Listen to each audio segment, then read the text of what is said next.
Hello there all, Jason Lawrence here.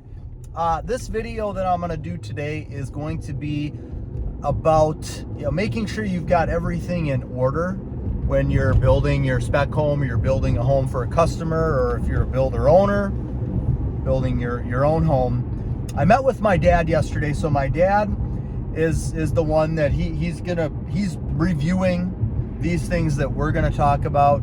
He's putting together the budget, so he's getting all of the numbers from all of the contractors. When I give him a blueprint and I say, I want a price on what this house is going to cost to build, so that I can go back to the customer and tell them the price and put a building contract together, he's taking the blueprint and all of the information that I give to him, and he's getting numbers from everybody. He's the one putting the bids together, putting the budget together, getting the total. And then when it comes time for certain subs that need information, like there are some of the contractors that we use that we actually send them what would be called a purchase order. So we're telling them, this is for drywall, for example, this is how many square feet of drywall you're going to need. These are the types of corners, the finish, and this is the amount that it's going to be for labor and materials. That's what we're going to pay for it.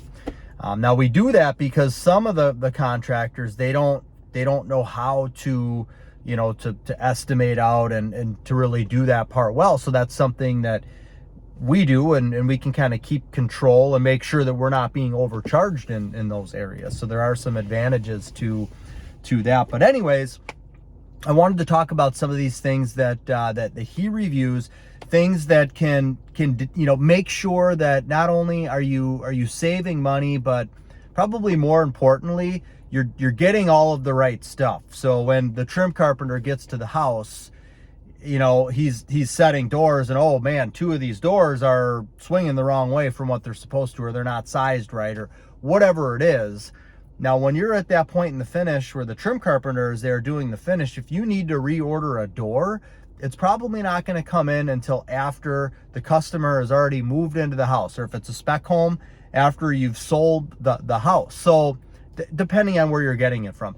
So if that's the case, it's a pain in the butt to have to go back, and set up the appointment and install a door. It's just not something that you want to do. So that's the first thing that we're going to talk about is the trim order. So when you take the blueprint and you send it to the lumber company or the millwork company or wherever you're going to be getting all of the trim, and when I say trim, I mean the casing that goes around the windows, the baseboards that's on the floor, the shoe molding that's on the floor, the cabinet shelving. Real fast, I'm just going to jump in the details below. I've got my information about my online memberships, which include one-on-one monthly calls, Zoom calls, all kinds of forms and checklists I use as a builder, a video library that's not here on YouTube, all kinds of good stuff, different price tiers in the details below. Okay, back to the video. The doors, the handrail, the newel post, the spindles for the staircase,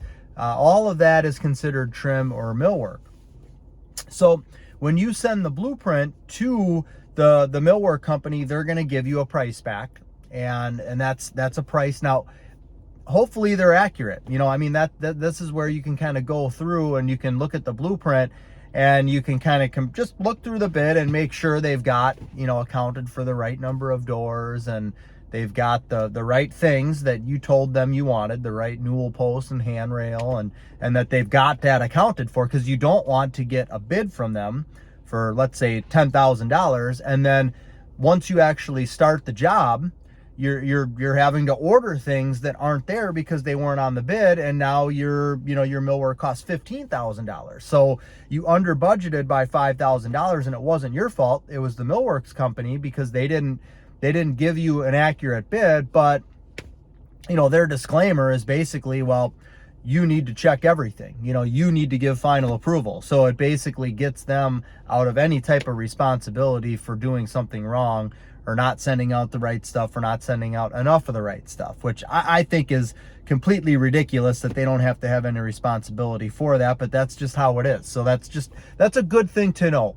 I'll come back to what I was just going to say in a second. But with the millwork, so basically they're going to give you an initial bid, so you've got something you can fill into your budget sheet. Now, they're not just going to go ahead and order that. What's going to happen is, after you're a little further down the road and the house is framed up, they're going to come through the house and they're going to measure the house, and they're going to send you back a new bid. I mean, it should be right on par with the other one that they had, but it could change a little bit because maybe they saw some things in the field when they are out there. Their job when they're measuring is to make sure that they're going to be providing enough trim, enough lineal footage of the casing and baseboards by measuring window openings, walls. They're going to measure interior door ROs to make sure that the doors that they are ordering are correct, or that the ROs are correct on there, which is also something you can check for in the framing stage. Once the framers are have those doorways framed in, you can make sure that they're framed according to how they are on the plan, so you're not having to have them come back to do something, and you're ensuring that when they come to measure for doors, the doors are going to fit. So they go there, they do their measure, they're going to send you back new paperwork that basically say, okay, this is what we're ordering. We need you to sign this and send it back to approve the order, because we're going to order everything based off of you approving it, which again, their job is to go out there and measure and provide, it should be right, but we don't live in a perfect world, and a lot of times it's not. So what you're going to do is you're going to open up the blueprint. You're going to look at all the ROs for the doors. You're going to look at the swings. The blueprint's going to show which way the door swings. And you're going to look at the paperwork you got from the millwork company, and you're going to look at those doors and the sizes and make sure that the swings are proper. Because again, that's probably one of the most important things, is you don't want to be wrong on doors and have to reorder one. So look at all the doors on the blueprint, on their order, make sure that everything matches up. Now, you don't have to count measure the blueprint for the lineal amount of casing or baseboard. That, if you need more of that, that's usually not too hard to come by, and that's not as big of a deal as the door. Staircase stuff, I would check that out. Make sure that any info that you sent them, if you wanted them to provide a box style newel post, make sure that that's what's called out on their order. The type of wrought iron spindles or wood spindles that you're going to do, make sure they're matching up with what you sent them. You want to make sure you're getting the right stuff there. The other thing you're going to look at, if they are providing the interior door handles and doorknobs for the house, you want to make sure that you're counting, okay, how many locking doorknobs, door handles do I have? So you're looking at your exterior doors. Do they have deadbolts? You're looking at the paperwork that they sent. All right, we got 2 deadbolts and 2 locking exterior handles. Looking at the blueprint, okay, everything matches up there.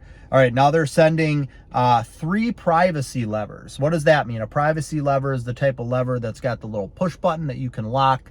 Those are used in bathrooms. Usually the master bedroom gets one of those.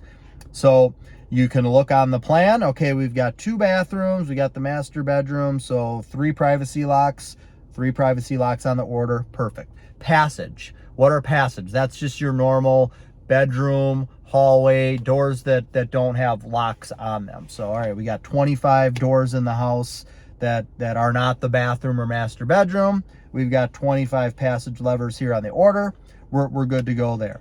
If you're doing a boot bench in the mudroom, which is kind of like the wood locker bench unit that's going to go in the mudroom, make sure they've got material called out for that. Same with the range hood if you're going to be building a range hood. Now, one little tip, and if my dad's watching this video, he's like, this is everything. I should have made this video. This is everything I told him about yesterday. So if you're doing something bigger and custom, so you're not just using a basic round knob or a basic lever knob. If you're doing a fancy lever with a fancy square back plate or something like that, look on build.com. You might be able to save yourself some money by ordering all of the handles from build.com as opposed to getting it from the millwork company, or have them bid both ways, and then you can decide which one is less there. So that is basically what you want to look at when it comes to the trim order. So once you get to a point where they come through, right, after the house is framed, they can come through and measure. They're going to send that to you. Now, the trim work can take a long time to order, so you want to make sure as soon as they send that to you that you're reviewing that, you're signing it, you're giving them the okay to go ahead and order. Now this would be if you're building a home for a customer. Right around the time that we start trimming out the house, we're going to find out about mirrors and bath hardware. Now by default, our bathrooms are just going to get a custom cut mirror that matches the width of the vanity. But sometimes customers want something different. They want a framed mirror or something like that. So what we're going to do is ask them, do you want the standard mirrors that we put in, or do you want to go and get something different? If they want something that they get different, then we have a credit that we'll give them for the standard mirrors that we use. We'll say, okay, we're going to credit you $100. You go buy whatever you want, bring it here, and then we'll install it. Bath hardware would be the other thing. So we use Kohler plumbing fixtures in the homes. Kohler has matching bath hardware for the homes. So, and we'll typically in a master bathroom supply a robe hook, a couple of towel bars, toilet paper holder. But basically we want to verify with the homeowner what you want and where you want it, and verify that they do want the matching hardware that is going to match with the faucets that we have. Sometimes they might want to provide it, so then we can say, okay, this is what the credit is, you can bring it here, we'll install it. Otherwise, this is what we're going to be doing, this is where it's going. We want to verify that stuff before we order it, because otherwise you order that stuff and you know, it just sits around and it's a waste of money if it doesn't get used. And a mirror, especially if you just order and go ahead and have the mirror put in, the standard mirror, and then they come into the house one day and there was never any conversation about the mirror, and they're like, well, I was planning on I bought this framed mirror a year ago, you know, before we built, and now it's a big deal to rip this mirror off the wall, and you're losing money. What are you going to do with that mirror? You're going to have to move it around from house to house, or it's a mess. So that's something that once the house goes into the finish, trim carpenters are starting, you can verify what's going on with the bath hardware and the mirror. Let's rewind a little bit and go back to basically the same point in which the millwork company is coming to measure the house. The cabinet supplier is also going to be coming to do a final measurement, and the cabinets will pretty much be ready to order at that time. Same thing goes for the cabinets. They're basically going to send you a bunch of paperwork. Here's the layout, here's the pricing. You need to approve this before we order, and basically it's all on you. So even if we screwed up and there's something in here that you don't catch, you're signing it, and it's all on you. That's what they're telling you, the builder. So, you know, as the builder, you do have a lot of responsibility. Nobody wants to take responsibility. They're basically saying, hey, we're working for you. We're just giving you what we think. And it should be a little more accurate than that, but we're giving you what we put together, and you're going to sign and approve that. So then with the cabinets, say you're working with a customer, you're building a home for a customer. The customer, as soon as you have a blueprint, the customer should be meeting with the cabinet company and starting to get things finalized, because from experience, typically the customer will go meet with the cabinet company and they'll get a lot of good stuff done at that initial meeting, but then there's a lot of emails back and forth with changing this, adding that, changing the color. They may go back and meet with them again.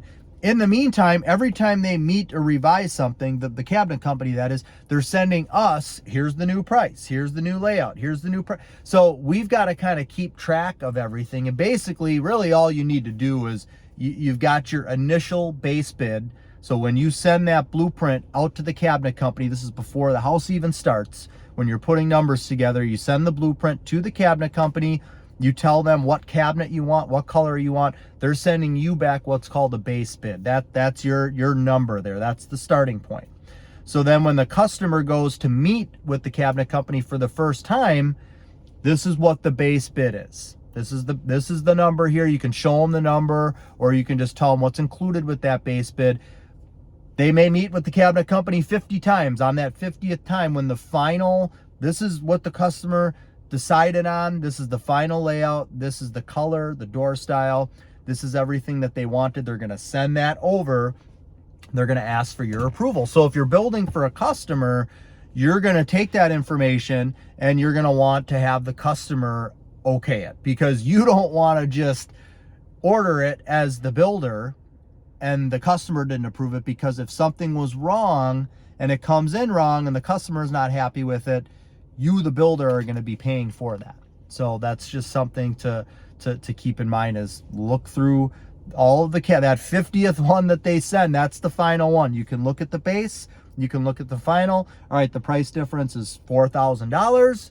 We're going to put our markup on there and give a price to the customer, or we're not if it's an allowance, whatever the case may be, but we know the price difference. We're going to go over this info with the customer. We're going to give them the okay to go ahead and order. If you're just building a spec home and there's a customer not involved, then it's on you. And it's not that big of a deal if something's wrong, because you don't have a customer that's going to say, this isn't right, I want a new one.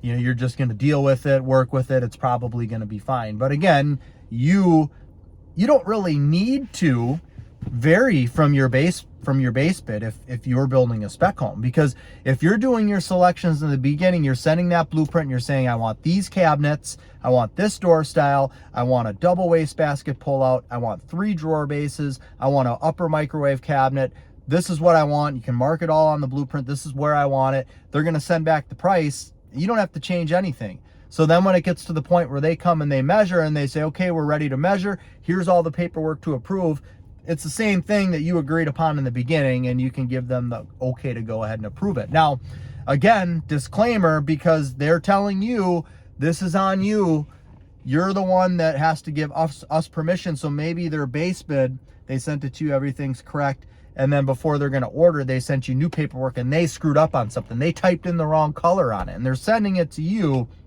You think it's the same thing that you picked in the beginning because you didn't make any changes, and it should be, but it's not, because they messed up and they had a typo there, and you're signing it and saying, yes, this is okay to order.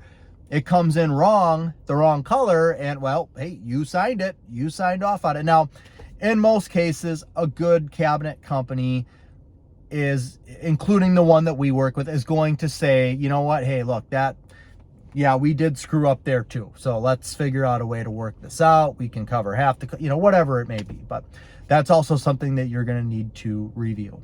Okay, those were just a few tips that when I met with my dad yesterday, I'm meeting with him because he and the other owner are going to be retiring soon. And so I am just kind of once every couple of weeks, we're meeting and just kind of going through everything, all of the roles that everybody does. My primary role right now is basically taking the customer off of the street and then bringing them to the point where we're digging the hole. That's what my role is now. When my dad and the other owner retires, I'll have some new roles that I'll be taking on, and maybe I'll still be doing sales, maybe less sales. We'll see what that is. But you need to understand, I need to understand everything. And I do for the most part, but this was something new. This was something that I've done other videos, and I've got all kinds of information out there, but I've never talked about reviewing a trim order. So that's just something that, hey, it'll make you a better builder. It'll save you money over the long haul. It's just something that's good to do. So that's all I've got for this one. I hope you took something out of it, and have a great rest of the day. Take care, and God bless.